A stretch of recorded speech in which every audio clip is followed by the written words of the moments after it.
요한복음 17장 3절 말씀, 영생은 곧 유일하신 참 하나님과 그가 보내신 자 예수 그리스도를 아는 것이니이다. 이랬습니다. 영생이 뭐라고요? 하나님을 또 그 아들 예수를 아는 것이다, 이렇게 되어 있습니다. 이 안다는 말을 이게 이제 히브리 말로 보면은 안다라는 말이 야다라는 말입니다. 야다, 이 안다는 말이거든요. 근데 그냥 안다는 거를 우리가 야다 그러면은 성경에 이제 안다는 말이 많이 나오는데, 그 안다는 말이 다 뭘로 번역이 돼서 주로 나오냐면 동침한다, 이런 말로 번역이 돼서 나와 있어요. 그러니까 성경에서 남자 여자가, 신랑과 신부가 둘이 동침한다 그러면 그거를 야다, 알았다, 이런 말이고요. 동침을 하게 되면 아이가 잉태가 됩니다. 그러니까 알았다 그러면 아이가 잉태되는 그런 게 이제 성경의 원리가 그렇게 되어 있습니다. 그래서 우리가 야다 한다 그러면 남자와 여자가 동침하는 거잖아요. 그러면 남자는 누구라고 했어요? 예수님이라고 했고, 그리고 여자는 누구라고 했어요? 나라고 그랬습니다. 그러면 예수님하고 나하고 서로 알게 되면 뭐가 나오겠어요? 아들이 하나 나오는데요, 그 아들이 성경에서 말하는 성경의 핵심은 아들이에요. 그러니까 성경의 핵심이 아들이고 그 아들이 예수님이란 말이에요. 그러니까 예수님은 교회고 교회가 예수님이고 아들이에요.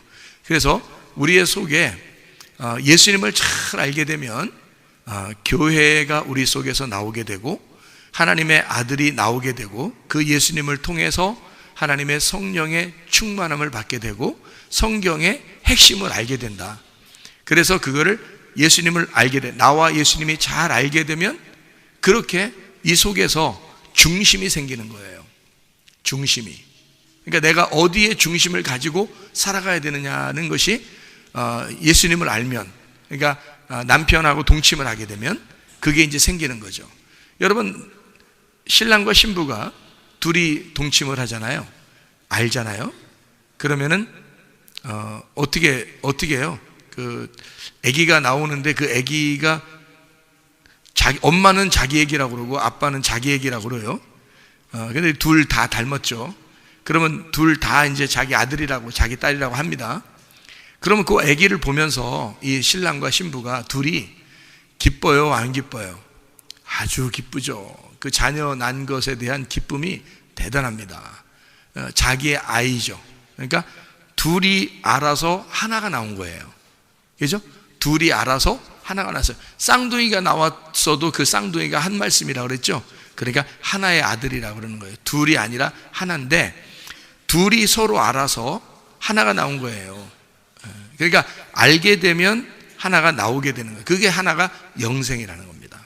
영생. 그러니까 우리가 알게 되면 영생이 나오는 거다. 그러니까 영생한다, 이렇게 얘기하는 건데요. 그래서 하나님과 그 아들 예수 그리스도를 잘 알게 되면 너희가 영생한다, 이렇게 그 영생, 그러니까 영생은 그런 것이다 라고 얘기해 주는 내용이에요.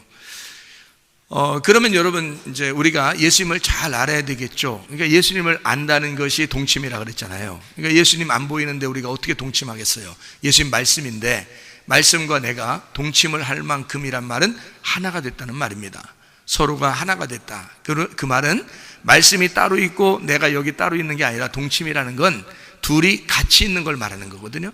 그러니까 신랑과 신부가 같이 있는 걸 말하는 거예요. 그러면 말씀이 나와 같이 한 몸을 이루었다라는 말이니까 말씀이 내 속에 들어와서 이것이 실제 말씀으로 내 속에 적용이 됐을 때 그때 하나가 된 거라, 동침했다, 안다, 이렇게 되는 거죠. 말씀이 따로 있고 나도 따로 있는데 신랑과 신부가 옆에 따로 있어서 우린 둘이 한 몸이야, 이건 말이 안 되는 거예요. 둘이 동침할 때 한 몸이라 그러는 거죠. 둘이 동침한다는 말은 서로 알아간다는 말이고 안다는 것이 하나죠. 그게 동침이라고 하는 거거든요. 그러니까 이게 따로 떨어져 있으면 그 말이 성립이 안 된다는 겁니다. 그럼 말씀이라는 예수님이 내 속에 들어오든지 내가 주님 말씀 안에 들어가든지 해서 둘이 하나가 돼야 되는데, 그 말씀과 내가 하나가 돼서 이렇게 둘이 동침했다, 그런 것을 안다. 그러면 영생한다는 얘기예요. 누가 영생하니까 영생해요? 예수님이 영생하니까 우리도 영생하는 거예요. 내가 영생하는 게 아니고 예수님이 영생하니까, 둘이 한 몸을 이루었으니까, 그러니까 예수님이 영생할 때 우리도 같이 영생한다, 이렇게 되는 거죠. 예수님하고 떨어져 있는데 내가 무슨 영생을 합니까?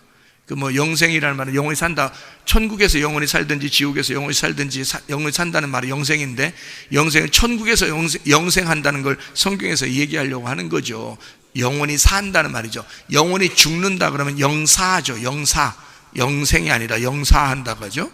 영생이란 말은 영원히 산다는 말입니다. 그러니까 하나님을 알고 예수님을 제대로 알아서 그와 말씀과 내가 하나 동침을 했을 때 영원히 산다는 말입니다. 다시 말하면 영원히 부활한다는 말이고 영원히 천국 간다는 얘기를 말하는 거예요. 영원히는 살아요, 사람들이. 그렇지만 영원히 죽어서 사는 사람이 있고 영원히 살아서 사는 사람이 있다. 영원히 죽은 사람은 지옥에 가서 살 것이고 영원히 산 사람은 천국에 가서 살게 될 것이다 라는 그런 얘기가 되는 거죠. 어떻게 하면? 하나님과 예수를 잘 알게 되면. 안다는 거 뭐라고요? 동침하게 되면. 동침한다는 뭐라고요? 떨어져 있으면이 아니라, 말씀이 이렇게 떨어져 있는 게 아니라 이게 내 속에 들어와 있으면, 이 말이죠. 같이 하나가 되면 그 말이에요. 그러면 영생한다. 여러분, 알지 않고 동침한다, 이상하지 않아요? 서로 알지 않고 동침한다, 이상하지 않나? 동침이라는 거 여러분 뭔지 아시죠? 젊은 사람들은 모를지도 모르겠네. 결혼하신 분들은 아시죠? 동침이라는 게 뭐냐면 같이 잔다는 걸 얘기하는 건데요, 서로 알려고 하지 않고 그냥 뭐 간단하게 우리 그냥 뭐 잠깐 서로 그냥 뭐 둘이 같이 있다가 헤어지고 그럴까? 이러면 이거는 알려고 하는 거예요. 그냥 자기의 그 뭐 욕정을 풀려고 그러는 거예요. 잘 생각하셔야 돼요, 이거. 성경에 그래서 여러분, 알려고 동침을 하는 거는 사랑이라고 그럽니다. 성경에 그거를 결혼이라 그래요. 결혼이라는 울타리 안에서 서로가, 그러니까 야, 나 우리 그냥 같이 잠이나 자자, 욕정이나 풀게, 그러면 여러분 이건 알려고 하는 게 아니고 서로를 알아가는 거가 동침인데요, 성경이 말하는 야다거든요. 그렇게 성경을 알아야 된다는 것을 얘기하고 싶어서 그러는 건데, 성경에서는 그러면 그렇게 알아야지, 그걸 동침이라 그러는데, 아니 단순히 내가 예수님 알고 싶지도 않아, 그런데 그냥 뭐 같이 잠깐 신랑과 신부가 둘이, 남자 여자가 뭐 정말 사랑하지도 않아, 알고 싶지도 않아, 서로 그냥 잠깐 그냥 이렇게 만났다가 이렇게 이랬어. 그냥 심심하니까 뭐 욕망이 막 일어나니까 그냥 만났다 헤어졌다. 그러면 여러분 어떻게 생각해요? 그게 뭐예요? 그게 창녀예요. 그게 사랑이 아니라고. 그거는 동침이 아니라고요. 그거는 음란이라고요. 사랑이 아니라 음란이라고요. 여러분, 가정에서 사랑을 하셔야지 음란하면 안 되죠. 무슨 말인지 아시겠어요? 아니, 예수님하고 사랑을 나눠야지 음란하면 안 되잖아. 내가 예수님 사랑하지도 않는데, 예수님 알고 싶지도 않은데 동침이라는 말이 필요해요? 여러분, 신랑과 신부가, 남편과 아내가 서로 사랑하지도 않고 알고 싶지도 않아. 근데 그냥 자기 속에서 며칠 동안 뭐 그냥 이게 힘드니까 욕망을 풀어야 되겠어. 그래서 그렇게 한다면 그 여자는 얼마나 불행한 여자예요. 그리고 그 여자가 또 그랬어. 그러면 그 남자는 얼마나 불행한 남자야. 그렇잖아요? 이건 음란이라고요. 이거는 사랑이 아니라고. 성경에서 말하는, 적어도 예수님과 우리와의 서로 안다, 서로 동침한다라는 말은 이건 진정한 사랑을 말하는 것이란 말이죠. 성경에서도 이런 말 있죠. 자유해야 된다, 이런 말 있죠. 자유해야 된다. 그럼 자유가 얼마나 좋은 겁니까? 근데 그 자유라는 울타리를 벗어나서 아무렇게나 내가 살면 된다, 내 뜻대로 살면 된다, 자기 기분에 맞게 살면 된다, 그러면 그거는 자유가 아니라 방종이라 그러죠. 돌아온 탕자가 아버지 아래에서 양식을 자유롭게 먹고 그리고 일도 자유롭게 하는 것을 자유라 그러지, 탕자가 자기 맘대로 살고 싶어서 나가는 걸 이걸 자유라고 하겠냐고요. 그걸 탕자라 그러죠. 방종이라 그러죠. 방탕이라 그러죠. 돌아와야 자유를 느끼는 거죠. 아버지 품 안에 있지만 그 울타리, 아버지 집의 울타리에 있지만 그 안에서 자유로운 거 말입니다. 그거를 자유라고 그러죠. 방탕, 방종이라고 하는 것은 내 마음대로 살고 싶고 내 마음대로 살고 있지만 이상하게 뭔가 자기 자신이 피폐해지는 거예요. 그건 방탕, 방종이라 그러죠. 자유가 아니죠. 그러니까 우리는 진정으로 자유해야 한다. 자유는 행복을 가져오죠. 사랑은 진짜 행복을 가져오죠. 근데 음란한 건요, 만나면 만날수록, 하면 할수록 찝찝하고 힘들 거 아니겠습니까? 불행을 가져온다는 거죠.